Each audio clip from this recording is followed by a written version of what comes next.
আসসালামু আলাইকুম। আশা করি আপনারা ভালো আছেন। আলহামদুলিল্লাহ আমিও ভালো আছি। অনেকদিন পর ভিডিও করতেছি।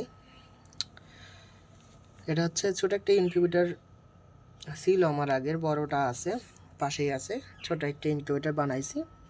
তো এটাতে কিছু ডিম দিছি আর কি, পরীক্ষামূলকভাবে যে ফোটে কিনা। তারপর এটা আমার এক ছোট ভাইকে দিয়ে দিব। যাই হোক, তো স্বাগতম আপনাদেরকে আবারও আমার কোয়েল পাখি চ্যানেলে। কিন্তু এখানে কোয়েল পাখির কোনো নেই, ডিমও নেই, কোয়েল পাখিও নেই এই ভিডিওতে। ডিমগুলো হচ্ছে হাঁসের ডিম, মুরগির ডিম, আর এই ছোটো যে ডিমগুলো দেখতেছেন এগুলো হচ্ছে কবুতরের ডিম। ঠিক আছে, ওই কবুতর মারা গেছে বিদায় ডিম, 2টা ডিম এখানে দিয়ে দিছি। তারপর বড় হইলে হ্যান্ড ফিডিং করায় তারপর বড় করতে হবে, যদি আল্লাহ বাঁচায় রাখে। তো এখন হচ্ছে ডিম ঘোরানোর সময়, তাই ডিমগুলো ঘোরাই দিতেছি। আর আপনাদের সাথে অনেকদিন পর আবার একটু যুক্ত হইলাম।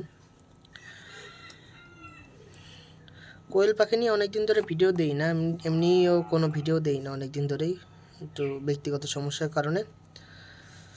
তো আশা করি জিনিসটা ক্ষমা সুন্দর দৃষ্টিতে দেখবেন। আর হচ্ছে যে অর্ডারগুলো ছিল কোয়েল পাখির, ওইগুলোও কমপ্লিট করে দিচ্ছে আলহামদুলিল্লাহ। তারপর হচ্ছে আমার যেহেতু পরীক্ষা চলতেছে অনার্সের, তো পড়ালেখার একটা চাপ আছে মাথায়, সেজন্য আর কি করা হয় নাই, ভিডিও বানানো হয় নাই।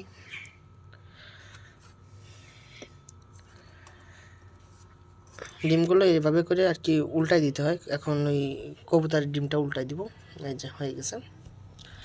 তো এই হলো ডিম উল্টানো শেষ। ডিমগুলো থেকে বাচ্চা ফুটে বেরোবে আনুমানিক 3 থেকে 4 দিন পরে। হাঁসের ডিম আগে বসাইছিলাম। হাঁসের ডিম হচ্ছে এই যে একটা হাঁসের ডিম, এই যে একটা হাঁসের ডিম, আর এই যে একটা হাঁসের ডিম। এই 3টা হাঁসের ডিম হচ্ছে 9-10 দিন আগে বসাইছিলাম। তারপর হচ্ছে বাকি সব মুরগির ডিম বসাইছি যেন একসাথে ফুটে যায় আর কি ডিমগুলো। তো 3-4 দিন পর বাচ্চা ফুটবে আশা করি, যদি সব কিছু ঠিকঠাক থাকে। আর সবাই দোয়া করবেন আমার জন্য। যদি কিছু জানার প্রয়োজন হয় তাহলে কমেন্ট করবেন, রিপ্লাই দিব। আর কোয়েল পাখি নিয়ে সামনে ভিডিও করব আবার নতুন করে। সবাই সাথে থাকবেন, আমার জন্য দোয়া করবেন। আল্লাহ হাফিজ।